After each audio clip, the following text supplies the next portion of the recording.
How to fix device limit has been reached in Prime Video.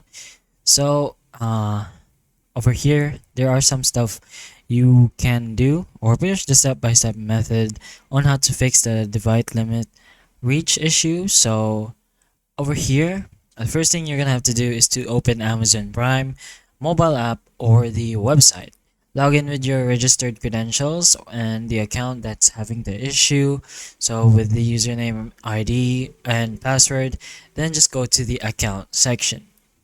Scroll down and find the devices option, then just tap on it.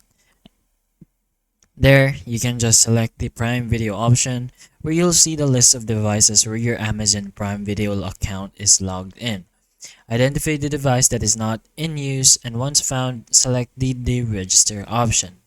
So over here, if you do have plans for your Prime Video, here is the pretty much a short explanation. So Prime Video subscription plans and the device limit over here.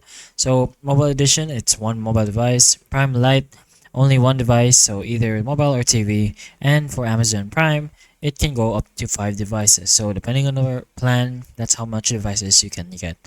But hopefully the information of this video can help you, and if it can, please like and subscribe for more videos like this, and that's all.